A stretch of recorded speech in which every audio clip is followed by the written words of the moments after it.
The heavens, the earth, and all their vast array were finished. On the seventh day, God finished his work, and he rested on the seventh day from all his work which he had done. God blessed the seventh day and made it holy because he rested from all his work of creation. This is the history of the generations of the heavens and the earth when they were created, in the day that the Lord God made the earth and the heavens. No plant of the field was yet in the earth, and no herb of the field had yet sprung up, because the Lord God had not caused it to rain on the earth.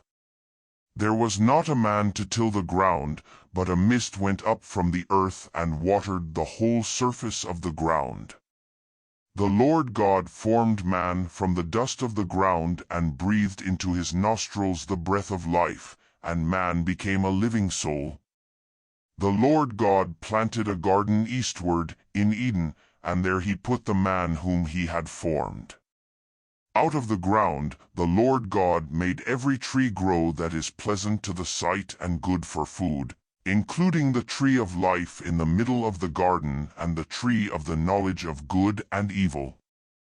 A river went out of Eden to water the garden, and from there it was parted, becoming the source of 4 rivers.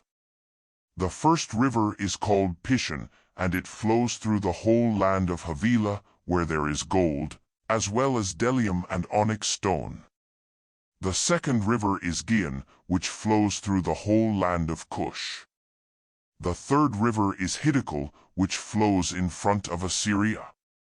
The fourth river is the Euphrates. The Lord God took the man and put him into the Garden of Eden to cultivate and keep it.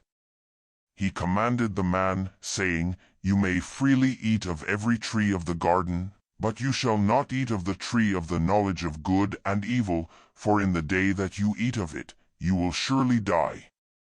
The Lord God said, "It is not good for the man to be alone. I will make him a helper comparable to him."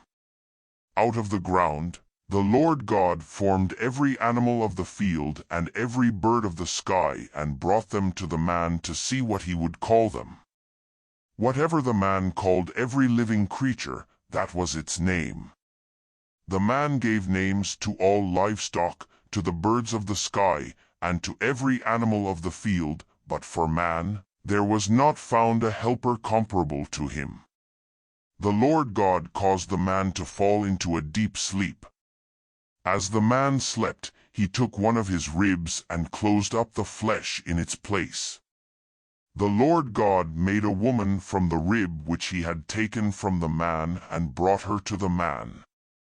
The man said, "This is now bone of my bones and flesh of my flesh. She will be called woman, because she was taken out of man. Therefore, a man will leave his father and his mother and will join with his wife, and they will be one flesh."